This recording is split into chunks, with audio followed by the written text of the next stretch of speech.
எந்த முட்டாள்தனத்தை அமெரிக்காவும் இஸ்ரேலும் செய்யக்கூடாதுன்னு நம்ம நினைச்சோமோ அதை செஞ்சிட்டாங்க. இஸ்ரேலும் அமெரிக்காவும் சேர்ந்து ஈரான் மேல தாக்குதல் நடத்தியிருக்காங்க.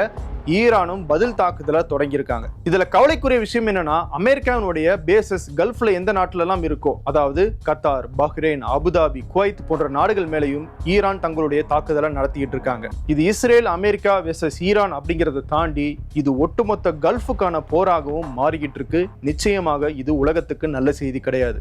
மிடில் ஈஸ்ட்ல என்ன நடந்துகிட்டு இருக்கு அப்படிங்கறத தான் இந்த வீடியோல பார்க்க போறோம். இது டிகோட் பை வெங்கட். சொல்லில் அல்ல செயலில் நிரூபித்த தமிழகத்தின் முதல்வருக்கு பிறந்தநாள் வாழ்த்துக்களை தெரிவித்துக் கொள்கிறார் பெரம்பலூர் நாடாளுமன்ற உறுப்பினர் KN அருண். மிடில் ஈஸ்ட்ல என்ன நடந்துகிட்டு இருக்கு அப்படிங்கறத பாக்குறதுக்கு முன்னாடி இந்த போர் தொடங்குறதுக்கு காரணமாக இருந்த சந்தர்ப்ப சூழ்நிலை என்ன அப்படிங்கறத முதல்ல பாத்திரலாம். சின்ன சுருக்கமாக நான் சொல்லிடுறேன். ஈரான் தங்களுடைய அணுசக்தி திட்டங்களையும் ஏவுகணை திட்டங்களையும் கைவிடணும் அப்படின்னு சொல்லி அமெரிக்காவும் இஸ்ரேலும் தொடர்ந்து ஈரானுக்கு அழுத்தம் கொடுத்துக்கிட்டே இருக்காங்க. அதன் அடிப்படையில் அமெரிக்கா ஈரானை பேச்சுவார்த்தைக்கு அழைச்சாங்க. அந்த பேச்சுவார்த்தைக்கு ஈரானும் சம்மதிச்சு போனாங்க. பேச்சுவார்த்தை பிப்ரவரி மாதத்துல மட்டும் 3 முறை நடந்திருக்கு. ஓமன் நாடு மத்தியஸ்தம் பண்ணி இந்த பேச்சுவார்த்தை நடந்துச்சு. ஜெனீவாவில் கடைசி பேச்சுவார்த்தை பிப்ரவரி 27ஆம் தேதி நடந்து முடிஞ்சது. அமெரிக்கா வைக்கிற டிமாண்ட்ஸை ஈரான் ஏத்துக்கணும் அப்படிங்கிறதுக்காக ஈரானுக்கு பிரஷர் கொடுக்க நினைச்சாங்க அமெரிக்கா. அதனால தங்களுடைய படைகளை எல்லாம் திரட்டிட்டு வந்து ஈரானை சுத்தி நிலைநிறுத்தி வச்சாங்க. அமெரிக்காவினுடைய மிகப்பெரிய போர்க்கப்பல்களான USS Abraham Lincoln, USS Ford, இந்த 2 போர்க்கப்பல்களும் ஈரானை நோக்கி குறிவைத்தபடி கடல்ல நிலைநிறுத்தப்பட்டுச்சு. அது போக அமெரிக்காவினுடைய மிக மாடர்னான ஃபைட்டர் ஜெட்கள் எல்லாம் மிடில் ஈஸ்ட்ல கொண்டு வந்து இறக்கப்பட்டுச்சு. கத்தார், பஹ்ரைன், குவைத், அபுதாபி அந்த இடங்கள்ல எல்லாம் அமெரிக்கா தங்களுடைய ஏவுகணைகளையும் விமானங்களையும் கொண்டு வந்து நிலைநிறுத்தினாங்க. படைகளும் ரெடியாக இருந்துச்சு. ஒருவேளை ஈரான் எங்களுடைய டிமாண்ட்ஸுக்கு ஒத்து வரல அப்படின்னா நாங்க உடனடியாக தாக்குதலை நடத்துவோம் அப்படின்னு டொனால்ட் ட்ரம்ப் 1 மாசமா எச்சரிச்சுட்டே இருந்தார். கடைசியா ஜெனீவாவில் நடந்த அந்த பேச்சுவார்த்தை அப்படிங்கிறது சுமூகமாக தான் இருந்தது அப்படின்னு அமெரிக்காவும் சரி ஈரான் தரப்புலையும் சொன்னாங்க. இருந்தாலும் இன்னைக்கு அமெரிக்காவும் இஸ்ரேலும் சேர்ந்து ஈரான் மேல தாக்குதலை நடத்தியிருக்காங்க. அது சரி, பேச்சுவார்த்தை சுமூகமாக தானே போய்கிட்டு இருக்கு. எதுக்கு அதுக்குள்ள அமெரிக்காவும் இஸ்ரேலும் சேர்ந்து தாக்குதல் நடத்தினாங்க அப்படின்னு கேட்டீங்கன்னா, அது ஏன் அப்படிங்கறத நான் பின்னாடி சொல்றேன். அதுல ஒரு சூழ்ச்சியும் இருக்கு. இது இப்ப தொடங்கின வார் கிடையாது, முன்னாடியே திட்டமிடப்பட்ட ஒரு வார் அப்படிங்கிற பல்வேறு தகவல்கள் இருக்கு. அதை பத்தி வீடியோனுடைய பின்னாடி பகுதியில் நான் சொல்றேன். முதல்ல இப்ப அங்க என்ன நடந்துச்சு அப்படிங்கிறத பார்த்துடலாம்.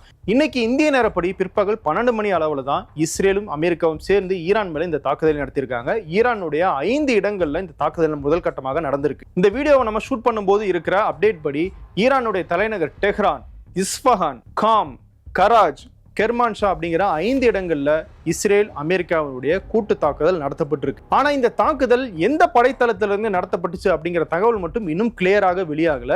ஏன்னா ஈரான்ல இருந்து 850 கிலோமீட்டர் தொலைவில் ஓமனுக்கு பக்கத்தில் இருக்கிற கடல் பகுதியில் அமெரிக்காவுடைய விமானம் தாங்கி போர்க்கப்பல் நின்றுகிட்டு இருக்கு. அங்கிருந்து தாக்குதல் நடத்தப்பட்டுச்சா அல்லது USS ஃபோர்டுன்னு சொல்லப்படுற அமெரிக்காவுடைய மிகப்பெரிய விமானம் தாங்கி போர்க்கப்பல் அது இஸ்ரேலுடைய ஹைஃபா துறைமுகத்துக்கு பக்கத்துல நிலைநிறுத்தப்பட்டிருக்கு, அங்க இருந்து இந்த தாக்குதல் நடந்துச்சா அப்படிங்கிற அந்த தெளிவு மட்டும் இப்போ வரைக்கும் கிடைக்கல. இந்த தாக்குதலை பத்தி அபிஷியலாக எந்தவித ஸ்டேட்மெண்ட்டும் இதுவரைக்கும் கொடுக்காத ஈரான் உடனடியாக பதில் தாக்குதலையும் தொடங்கிட்டாங்க. ஈரானுடைய மிக முக்கியமான படையான IRGC, இஸ்லாமிக் ரெவல்யூஷனரி கார்ட்ஸ் அப்படிங்கிற அந்த படை ஏவுகணை தாக்குதலை இஸ்ரேல் மேல தொடங்கியிருக்காங்க. இஸ்ரேல்ல சைரன் வார்னிங்ஸ் எல்லாம் விடப்பட்டிருக்கு. மக்கள் எல்லாம் அண்டர் கிரவுண்ட்ல போய் பதுங்கிக்கங்க அப்படின்னு சொல்லி அரசாங்கம் சார்பில் உத்தரவிடப்பட்டிருக்கு.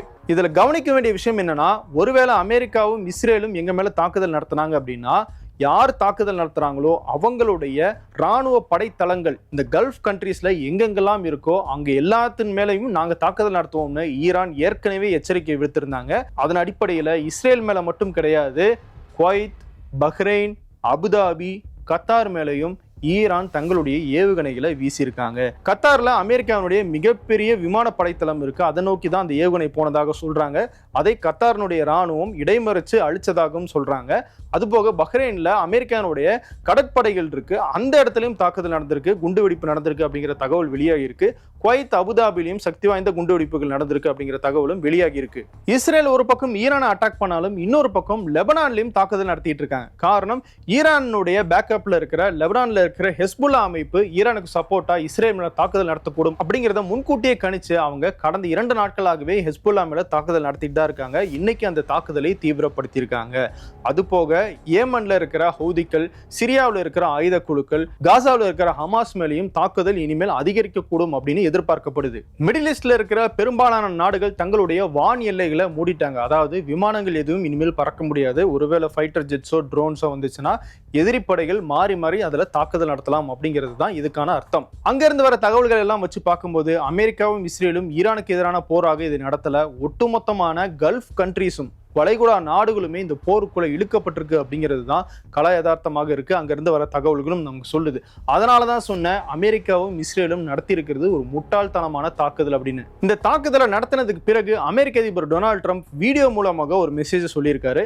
அதுல அவர் சொல்லியிருக்கிறது என்னன்னா, அமெரிக்கா ஒரு மேஜர் காம்பேட்டை ஈரானுக்கு எதிராக தொடங்கியிருக்கு. நிச்சயமாக இது மிகப்பெரிய மிஷனாக தான் இருக்கும் அப்படின்னு பதிவு பண்ணியிருக்காரு. இந்த தாக்குதலின் மூலமாக ஈரானுடைய அணுசக்தி திட்டத்தை அழிப்போம், ஈரானுடைய ஏவுகணைகளை அழிப்போம், ஈரானுடைய ஏவுகணை தொழில்துறையவே நாங்கள் அழிப்போம். அது மட்டும் இல்ல, இவ்வளவு பெரிய தாக்குதல் நடக்குது, இவ்வளவு பெரிய போர் நடக்குது அப்படின்னும் போது நிச்சயமாக இதனால அமெரிக்க ராணுவ படையினரும் இழப்பை சந்திக்க நேரிடும், உயிரை இழக்க நேரிடும். ஆனால் அவர்கள் அமெரிக்காவுடைய எதிர்காலத்துக்காக தான் இந்த உயிரை கொடுக்க போறாங்க அப்படின்னு பகிரங்கமாகவே அந்த வீடியோவில் பேசியிருக்காரு ட்ரம்ப். அது மட்டும் இல்ல, ஈரானுடைய மக்களுக்கும் அதுல ஒரு மெசேஜ் சொல்லியிருக்காரு. ஈரான் மக்களே, நீங்க நீண்ட காலமாக எதிர்பார்த்துட்டு இருந்த சுதந்திரம் இப்போது கிடைக்க போகுது. நாங்க ஈரான்ல ஆட்சியை வீழ்த்தினதுக்கு பிறகு அந்த அரசாங்கத்தை நீங்க உங்க கையில எடுத்துக்கங்க. அதுக்கப்புறமாக நீங்க தான் ஈரான்ல ஆட்சி செய்ய போறீங்க. உங்களுக்கான கடைசி வாய்ப்பு இதுதான். இதுக்கு முன்னாடி உங்களுக்கு சப்போர்ட் பண்றோம் அப்படின்னு அமெரிக்காவில இருந்து பல குரல்கள் வந்திருக்கலாம். ஆனா எந்த அதிபரும் அது செய்யல. இந்த அதிபர் செய்வார் அப்படின்னு சொல்லி டொனால்ட் ட்ரம்ப் பேசியிருக்காரு. இவர் சொல்றதெல்லாம் வச்சு பார்க்கும்போது நிச்சயமாக இந்த போர் ஒரு சில நாட்கள்ல முடிய போற போர் இல்லை அப்படிங்கிறது மட்டும் நமக்கு தெளிவாக தெரியுது. ட்ரம்பினுடைய இந்த பேச்சை வச்சு நம்ம இந்த இடத்துல ரெண்டு விஷயங்கள் பார்க்க போறோம். ஒன்னு, இந்த தாக்குதலை அமெரிக்கா நடத்துறதுக்கான காரணம் என்ன அப்படிங்கிறது. ரெண்டாவது, நான் ஏற்கனவே சொன்னேன் இல்லையா, இது இப்ப திட்டமிடப்பட்ட போர் கிடையாது, பல ஆண்டுகளுக்கு முன்னாடி திட்டமிடப்பட்ட போர்னு. அது ஏன் அப்படிங்கிறதையும் இந்த இடத்துல நான் விளக்க போறேன். முதல் விஷயம், ட்ரம்ப் சொல்ற காரணங்கள் என்ன. ஈரான்ல 47 ஆண்டுகளுக்கு முன்னாடி ஆட்சி மாற்றம் வந்து கொமேனி அரசாங்கம் கையில எடுத்துக்கிட்டதுல இருந்து அமெரிக்காவுக்கு எதிராக தொடர்ந்து ஈரான் செயல்பட்டுக்கிட்டே இருக்காங்க. அமெரிக்காவுடைய அழிவை தான் ஈரான் விரும்புறாங்க. அங்க ஆட்சி மாற்றம் நிகழ்ந்த போது டெஹ்ரான்ல இருக்கிற அமெரிக்காவுடைய தூதரகத்தை அவங்க கைப்பற்றினாங்க. அதுல இருக்கிற தூதரக அதிகாரிகளையும் அவங்க கைப்பற்றினாங்க. கிட்டத்தட்ட 440 நாட்கள் அந்த தூதரகத்தை அவங்களுடைய கட்டுப்பாட்டுல வச்சிருந்தாங்க அப்படின்னு டொனால்ட் ட்ரம்ப் இன்னைக்கு சொல்றாரு. ஆனா அன்னைக்கு அந்த தூதரகத்தை கையில் எடுத்தது அங்க இருக்கிற மாணவர்கள். அமெரிக்கா இவ்வளவு தூரம் எங்களை வந்து சுரண்டுது அப்படிங்கிறது தெரிஞ்சு அமெரிக்காவினுடைய கைப்பாவையாக அங்க இருக்கிற அரசாங்கம் இருந்துச்சு அப்படிங்கிற காரணத்துக்காக தான் மாணவர்கள் புகுந்து அந்த எம்பசியை கைப்பற்றினாங்க. அதெல்லாம் பழைய விஷயம். 47 ஆண்டுகளுக்கு பின்னாடி இப்ப என்ன பிரச்சனை அப்படின்னு கேட்டோம்னா, ஈரான் அணு ஆயுதம் தயாரிக்கிறதுக்கு திரும்பவும் தொடங்குறாங்க அப்படிங்கிறது தான். ஜூன் மாதம் 2025 ஒரு 12 நாள் போர் நடந்துச்சு இஸ்ரேலுக்கும் ஈரானுக்கும் இடையில. அந்த போரினுடைய முடிவு எப்படி வந்துச்சுன்னா, அமெரிக்கா ஈரானுடைய அணுசக்தி மையங்கள் மேல தாக்குதல் நடத்தினாங்க. அப்ப டொனால்ட் ட்ரம்ப் பெருமையா என்ன சொன்னாரு, ஈரானுடைய அணுசக்தி மையங்களை எல்லாம் நாங்க அழிச்சு ஒழிச்சிட்டோம், இனிமேல் அவங்க நினைச்சாலும் ஆயுதம் தயாரிக்க முடியாது அப்படின்னு சொன்னாரு. 8 மாசம் தான் ஆகுது, அதுக்குள்ள திரும்பவும் ஈரான் அணு ஆயுதங்களை தயாரிக்கிறதுக்கான முயற்சியில் ஈடுபட்டிருக்காங்க அப்படின்னு டொனால்ட் ட்ரம்ப் திரும்பவும் பேசுறாரு. அப்போ இதுல எது உண்மை? ரெண்டாவது, ஈரான் கிட்ட ஆபத்தான ஏவுகணைகள் இருக்கு. சில நிமிடங்கள்ல அமெரிக்கா மேல தாக்குதல் நடத்தக்கூடிய அளவுக்கு சக்தி வாய்ந்த ஏவுகணைகளை ஈரான் வச்சிருக்காங்க. இது அமெரிக்காவுக்கு ஆபத்து, அமெரிக்காவை காப்பாத்துறதுக்காக தான் நாங்க இந்த தாக்குதலை நடத்திருக்கோம்னு ட்ரம்ப் சொல்றாரு. லாஜிக்கலா யோசிங்க, ஈரான் அப்படி ஒரு ஆயுதம் வச்சிருக்க கூடாது அப்படின்னா அமெரிக்காவில இருந்து ஈரான் மேல தாக்குதல் நடத்துறதுக்கான ஆயுதங்களையும் அமெரிக்கா வச்சிருக்க கூடாதுல்ல. அந்த ஆங்கிள் ஈரானும் யோசிக்கிறதுக்கான நியாயம் இருக்குல்ல. ஆனா அந்த நியாயத்துக்கெல்லாம் அமெரிக்காவும் இஸ்ரேலும் இடம் கொடுக்கிறது கிடையாது. இந்த இடத்துல வரலாற்று நடந்த ஒரு சம்பவத்தையும் நான் குறிப்பிட விரும்புறேன். ஈராக்ல கடுமையான ஆயுதங்கள், பயாலஜிக்கல் வெப்பன்ஸ், கெமிக்கல் வெப்பன்ஸ் எல்லாம் இருக்கு. அது உலக நாடுகளுக்கு ஆபத்து, அமெரிக்காவை நோக்கி அவங்க குறி வைக்கிறாங்க அப்படின்னு சொல்லி தான் அமெரிக்க படைகள் ஈராக்குள்ள போய் சதாம் ஹுசைனையும் கொன்னாங்க. ஆனா கடைசி வரைக்கும் அப்படி எந்த விதமான பயாலஜிக்கல் வெப்பனோ கெமிக்கல் வெப்பனோ அமெரிக்காவுக்கு கிடைக்கல. இப்படிதான் அவங்க ஆப்கானிஸ்தான் போனாங்க, இப்படிதான் லிபியாக்குள்ள போனாங்க, அந்த ஆட்சிகளை எல்லாம் கவிழ்த்தாங்க, ஆட்சி தலைவர்களையும் அதிபர்களையும் கொன்னு குவிச்சாங்க. அமெரிக்கா வரலாற்றில் நடத்தின இந்த போர்களை எல்லாம் பார்க்கும்போது இதெல்லாம் அமெரிக்காவுக்கு தோல்வியில தான் போய் முடிஞ்சிருக்கு அப்படிங்கிற மாதிரியான ஒரு தோற்றம் ஏற்படும். ஆனால் அமெரிக்காவினுடைய திட்டமே தங்களுடைய இராணுவ படையினரையும் தங்களுடைய மக்களின் வரிப்பணத்தையும் செலவு செஞ்சாலும் பரவாயில்லை, அந்த நாட்டை நம்ம கைப்பற்றணும் அப்படிங்கிறது அவசியம் கிடையாது. அந்த நாட்டில் இருக்கிற ஆட்சியை கவிழ்த்து அந்த ஆட்சியை நமக்கு சாதகமாக மாற்றணும் அப்படிங்கிறது தான் அவங்களுடைய எண்ணமாக இருந்திருக்கு. அந்த வகையில் பார்த்தோம்னா ஈராக், ஆப்கானிஸ்தான், லிபியான்னு அமெரிக்கா எந்தெந்த நாட்டுக்குள்ள எல்லாம் போனாங்களோ அந்த நாட்டில் இப்போ வேணா அமெரிக்கா இல்லாமல் இருக்கலாம், ஆனால் அங்கே எல்லாம் அமெரிக்காவுக்கு சாதகமான ஒரு அரசாங்கத்தை நிறுவனம் அப்படிங்கிற அமெரிக்காவினுடைய அந்த திட்டம் நிறைவேறி இருக்கு. அதுக்காக எவ்வளவு பெரிய இழப்புகளையும் அமெரிக்கா சந்திக்க தயாராக இருக்கு. தங்களுடைய சொந்த மக்களையும் பலி கொடுக்கவும் அமெரிக்க அரசாங்கம், அமெரிக்காவுடைய ஏகாதிபத்தியம் தயங்கவே தயங்காது. அந்த அடிப்படையில் தான் இன்னைக்கு ஈரான் மேலையும் அமெரிக்கா தாக்குதல் நடத்தியிருக்கு. அவங்களுடைய கோர் கோல் என்ன அப்படின்னு பார்த்தோம்னா ஈரான்ல ஆட்சி மாற்றம், அங்க இருக்கிற கமேனி ஆட்சியை வீழ்த்திட்டு தங்களுக்கு சாதகமான தங்களுடைய பேச்சை கேட்கிற ஒரு ஆட்சியை நிறுவனம் அப்படிங்கிறது தான் அமெரிக்க இஸ்ரேலினுடைய திட்டம்.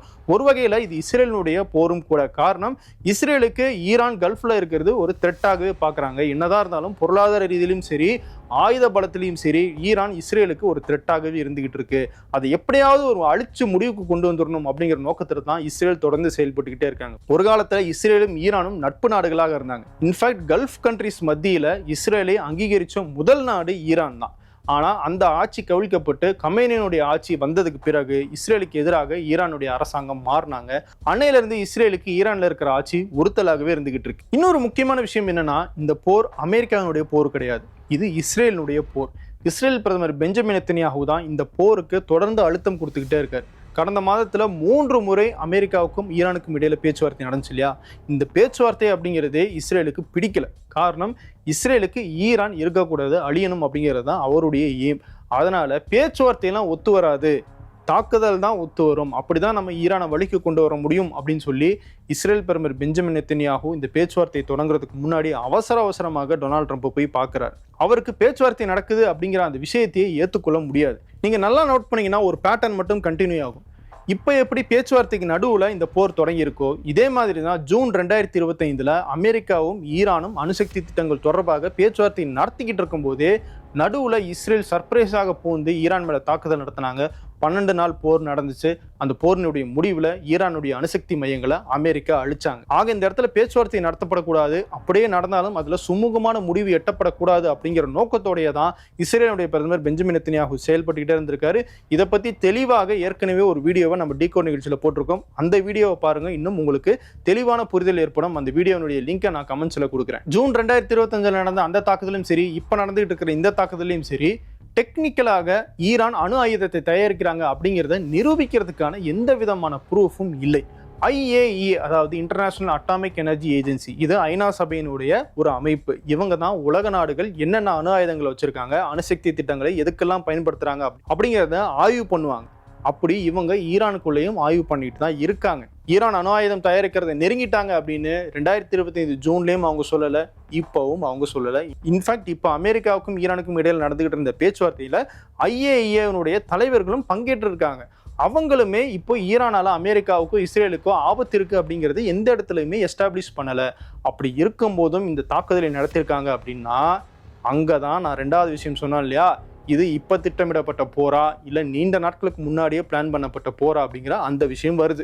ஈரானை வீழ்த்துறது அவ்வளவு ஈஸியான விஷயம் கிடையாது அப்படிங்கிறது அமெரிக்காவுக்கும் இஸ்ரேலுக்கும் தெரியும். அப்படி ஒரு போரை தொடங்கினாங்க அப்படின்னா அது மிகப்பெரிய ஆபத்தை ஏற்படுத்தும் அப்படிங்கிறதும் தெரியும். அதனால தான் திட்டமிட்டு ஸ்டெப் பை ஸ்டெப்பாக இந்த இடத்துக்கு அவங்க கொண்டு வந்திருக்காங்க. எப்படி அப்படின்னு கேட்டிங்கன்னா, முதல்ல ஒபாமாவினுடைய ஆட்சி காலத்தில் அமெரிக்காவும் ஈரானும் ஒரு அணுசக்தி ஒப்பந்தத்துக்குள்ள வந்தாங்க. அந்த ஒப்பந்தத்தை டொனால்ட் ட்ரம்ப் முதல் முறையாக அதிபராக வந்தபோது நான் வெளியேறேன்னு சொல்லி அறிவிச்சு அந்த ஒப்பந்தத்தை ரத்து பண்ணார். அதுக்கப்புறமாக ஈரான் அணு ஆயுதம் தயாரிக்கிறதுல தீவிரமாக இருக்கு அப்படின்னு சொல்லியே ஈரான் மேல ஏகப்பட்ட பொருளாதார தடைகளை விதிச்சாங்க.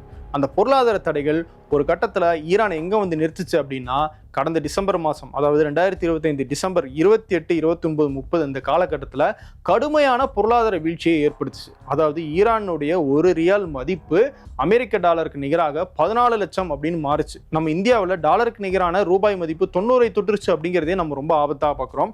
அப்படி இருக்கும்போது டாலருக்கு நிகரான ஈரானிய ரியால் 14 லட்சத்தை தொட்டுருச்சு அப்படின்னா ஈரானுடைய பொருளாதாரம் எவ்வளவு தூரம் சரிஞ்சிருக்கு அப்படிங்கிறத நம்மளால உணர முடியும்.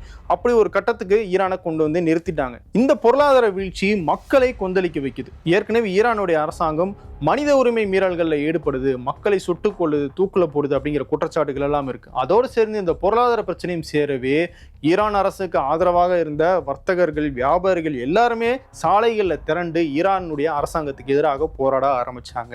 இதை அமெரிக்காவும் இஸ்ரேலும் சாதகமான விஷயமாக பார்க்குறாங்க. ஏன் அப்படின்னா, ஜூன் மாதம் இஸ்ரேல் ஈரான் மேல ஒரு தாக்குதல் நடத்துனாங்க இல்லையா, அப்போ ஈரானுடைய மக்கள் ஈரான் அரசாங்கத்துக்கு சாதகமாக இருந்தாங்க.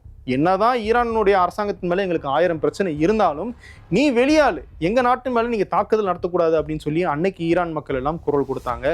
ஆனா இன்னைக்கு ஈரான் மக்களே சாலையில போராடிக்கிட்டு இருக்காங்க அப்படிங்கிறத பயன்படுத்திக்கிட்டு இஸ்ரேலும் அமெரிக்காவும் இந்த தாக்குதலை தொடங்கியிருக்காங்க. அதுவும் அமெரிக்கா ஈரான் இடையில பேச்சுவார்த்தை சுமூகமாக முன்னேறிக்கிட்டு இருக்கும்போது இந்த தாக்குதல் நடந்திருக்கு.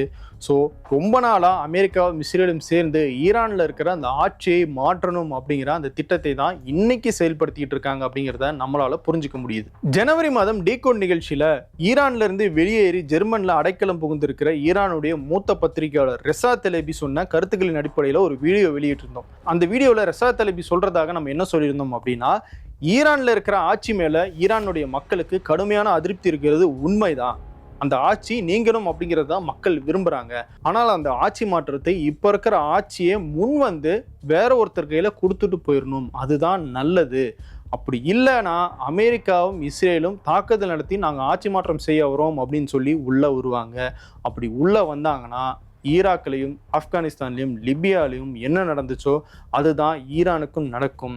ஈரான் ஒட்டுமொத்தமாக சிதைக்கப்படும். அப்படிப்பட்ட ஒரு கட்டத்துக்கு ஈரான் போகக்கூடாது அப்படின்னா இப்ப இருக்கிற ஆட்சி பதவியிலிருந்து விலகணும் அப்படின்னு சொல்லி அவர் ஒரு கருத்தை சொல்லியிருந்தாரு. இன்னைக்கு ரெசா தலேபி சொன்னதுதான் அங்க ஈரான்ல நடந்துகிட்டு இருக்கு. இது ஈரானுடைய எதிர்காலத்துக்கு மிகப்பெரிய ஆபத்தை ஏற்படுத்துற ஒரு போராக தான் இருக்க போகுது. சரி, ஈரானால பதிலுக்கு தாக்குதல் நடத்த முடியாதான்னு கேட்டீங்கன்னா நிச்சயமாக தாக்குதல் நடத்த முடியும். ஈரானுக்கு அவங்களுடைய ஏவுகணைகள் தான் மிகப்பெரிய ஸ்ட்ரென்த். அதை வைத்து அவங்க இஸ்ரேலையும் கல்ஃப் கண்ட்ரீஸ்ல அமெரிக்காவுடைய படைகள் எங்கெல்லாம் இருக்கோ அங்கெல்லாம் தாக்குதல் நடத்தலாம். அதை தாண்டி ஈரானுடைய மிகப்பெரிய ஸ்ட்ரென்த்னா தி ஸ்ட்ரெய்ட் ஆஃப் ஹோர்மோஸ்ன்னு சொல்லப்படுற கடல் பகுதி தான்.